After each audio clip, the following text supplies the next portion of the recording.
rekan-rekan semuanya, kembali lagi dengan kami dari kelompok 23. Pada video kali ini, kami akan menjelaskan progres di minggu ke-14 pada minggu ini. Nah, sebelumnya, saya akan perkenalan terlebih dahulu. Saya sendiri Agustina Bayu Pramesti sebagai sistem analis, lalu ada teman-teman saya, ada Muhammad Syuja Rizkullah sebagai UI UX designer, ada Ahmad Syauqi Taqiyuddin sebagai front end, dan ada Fajar Wahyu Nugroho sebagai back end. Nah, jadi langsung aja aku mau masuk ke penjelasannya. Nah, di sini sudah tampil Trello-nya,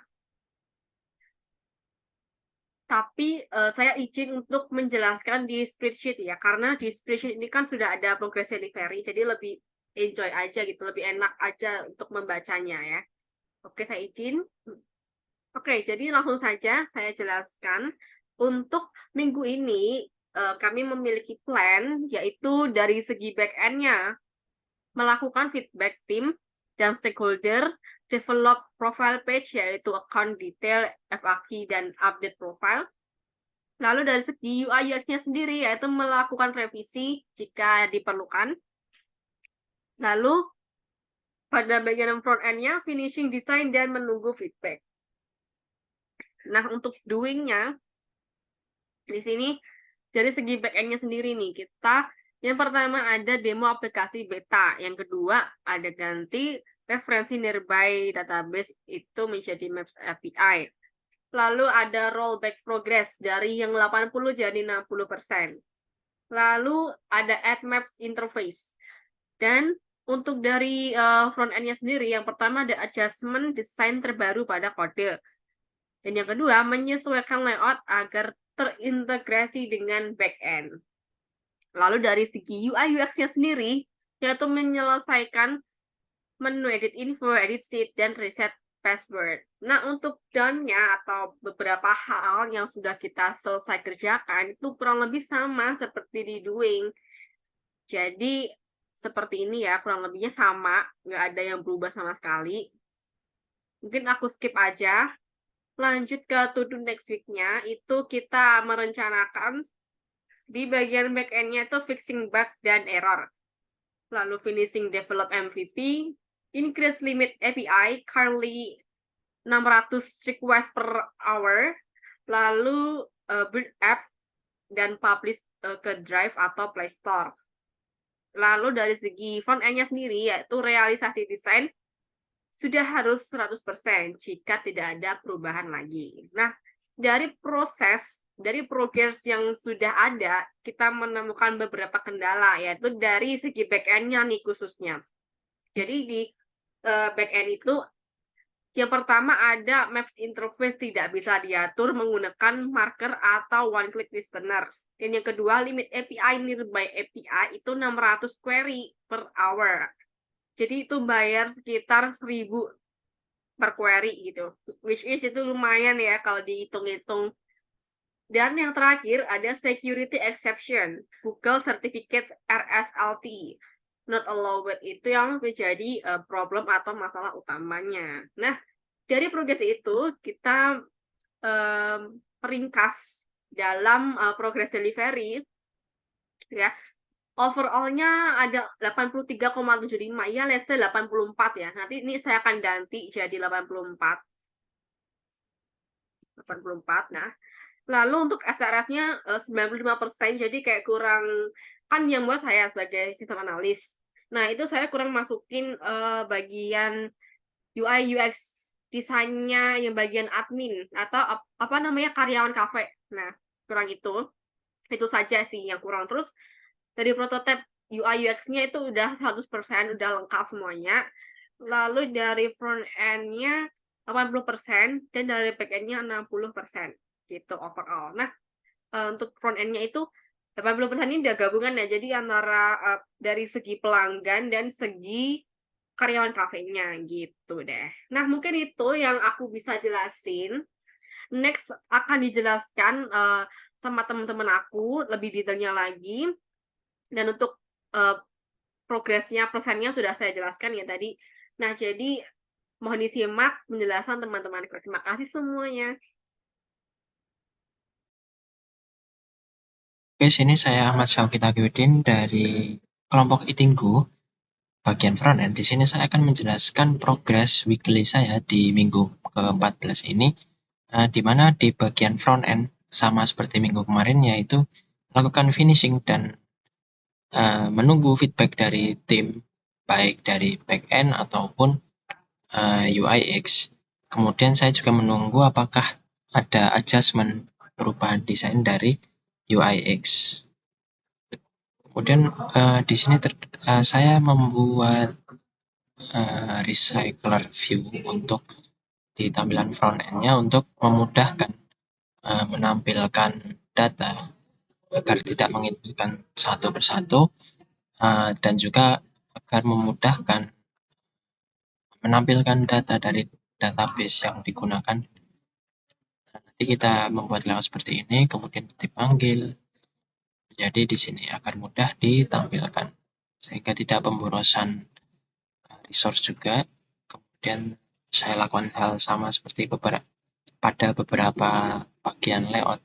Di sini ada di cafe information saya menambahkan recycle view, kemudian history page, tambahkan recycler view juga untuk integrasi penambahan data dari database, kemudian memudahkan tim backend juga.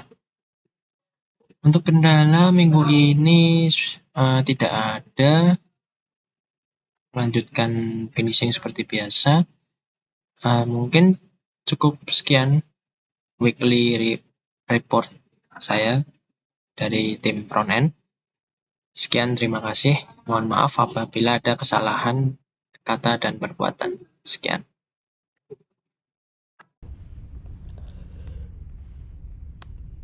Untuk UX pada minggu terakhir ini menyelesaikan halaman-halaman yang belum pada UI UX-nya dan prototype-nya. Nah, mungkin yang pertama itu ada menambahkan halaman reset password pada ini.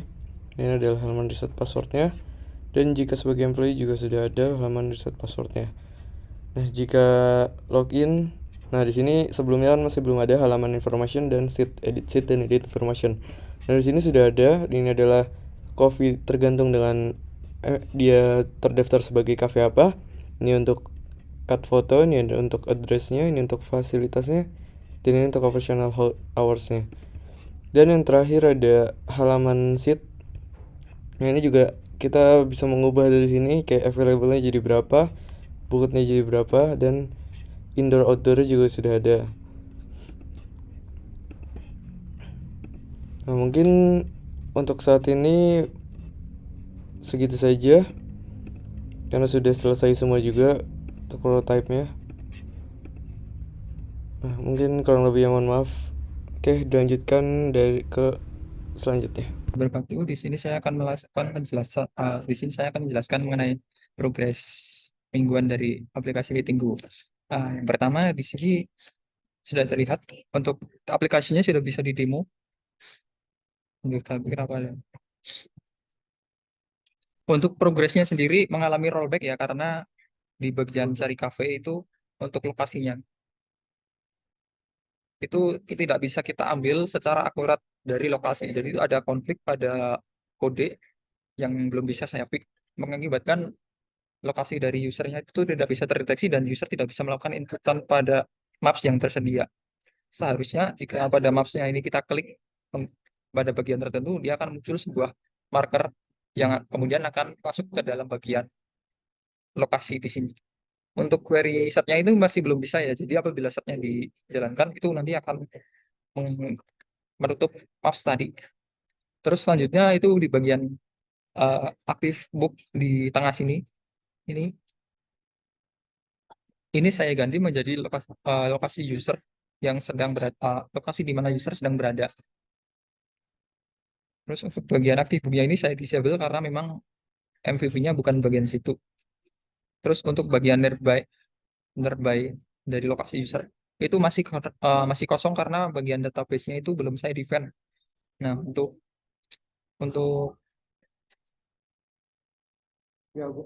sebentar. Untuk nantinya akan saya gunakan Maps API dari Advisor menggunakan koordinat dari user. Kemudian akan diambil sesuai dengan nama tempat cafe yang tersedia di sini. Jadi memang ini nanti belum menggunakan database lokal, masih menggunakan API yang berjalan. Nah, untuk API-nya sendiri itu ternyata memang berbayar ya. Jadi query yang dijalankan juga terbatas.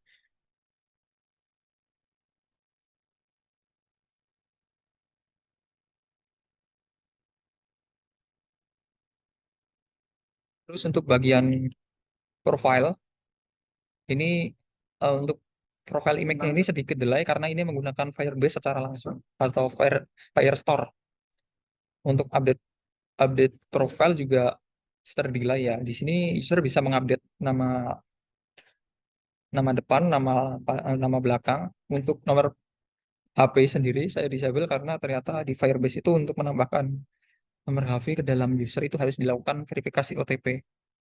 Terus user juga harus menginputkan password saat ini apabila ingin mengganti password. Tapi jika user tidak perlu mengganti password, maka tidak perlu diinputkan, bisa kosong. Terus untuk bagian profilnya ini bisa kita klik untuk mengganti profil yang baru.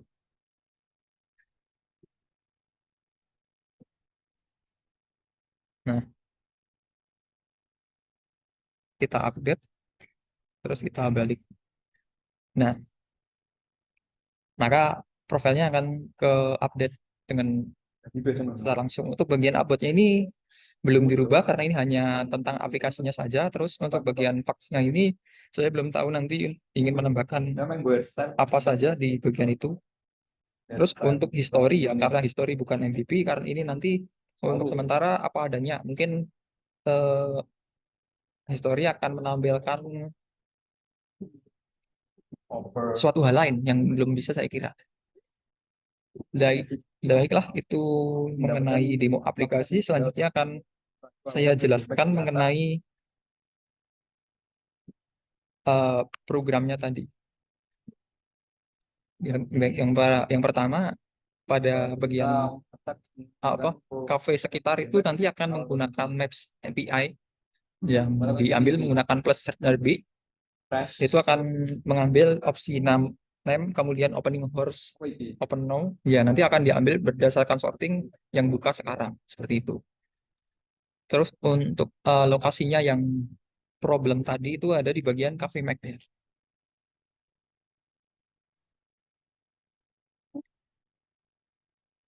Nah, Cafe Map pada bagian on map ready. Jadi seharusnya ketika pada map tadi diklik itu dia akan mengambil posisi dari map yang ada lokasinya yaitu longitude. Kemudian eh, pada mapnya itu akan bergeser secara otomatis berdasarkan koordinat yang dipilih user.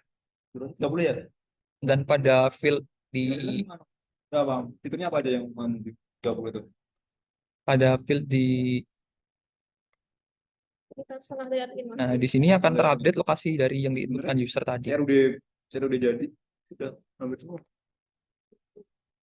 Terus untuk bagian update image tadi saya menggunakan Java OpenStream yang diambil dari FireDB atau Firebase Firestore.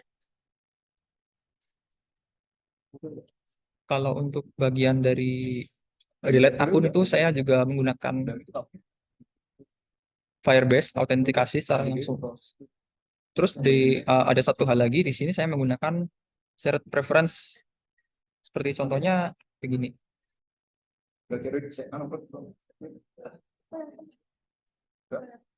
Kan tadi saya sudah login ya. Apabila saya masuk aplikasi lagi, maka user tidak perlu login. Jika kita tutup aplikasinya, mohon maaf, ternyata internetnya nge-lag.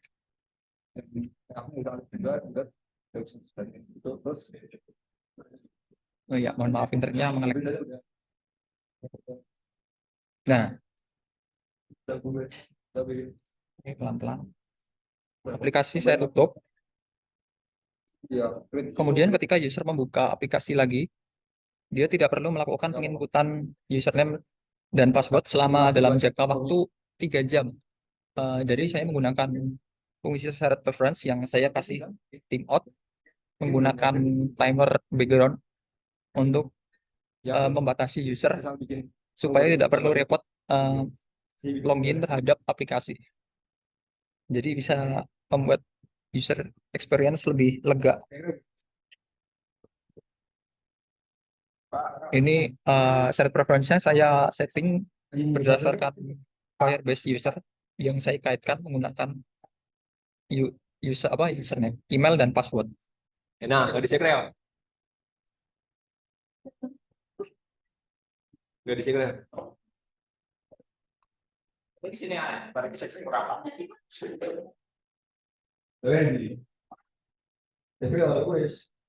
Terus untuk bagian cover-nya tadi ya, cover NRB itu saya menggunakan recycle karena saya rubah dari sebelumnya itu nanti akan ditampilkan dalam jumlah untuk beberapa list saja. Ini untuk template dari ininya ketika di bindingan ke dalam cover information, dia akan keluar secara beberapa pack sehingga lebih menghemat resource. Untuk satu lagi mengenai masalah yang minggu kemarin. Sebentar.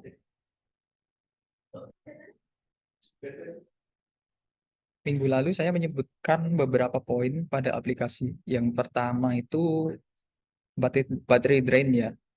Baterai drain itu ternyata tidak terdeteksi pada penggunaan baterai di aplikasi. Namun untuk memory lag-nya itu bisa dilihat di bagian penggunaan memori pada aplikasi mampu mencapai 600 MB. Sebentar. Ya, oke, salah. Pada kasus ini ya, aplikasi yang saya develop ini memakan 120 megabyte dengan penggunaan maksimalnya itu mencapai 600 MB. Nah, ini kenapa saya tekankan karena apabila aplikasi ini dijalankan pada smartphone dengan RAM 3 GB itu akan memberatkan penggunanya ketika membuka aplikasi lain. Nah, ini kenapa saya melakukan fixing supaya pengguna lain nanti lebih leluasa dalam menggunakan multitext ketika menggunakan aplikasi Tinggu. Tapi ternyata minggu ini memory lag-nya ini belum bisa selesai karena ada poin penting yang lebih diutamakan. Untuk penggunaan baterainya sendiri, baterai lag, baterai drain.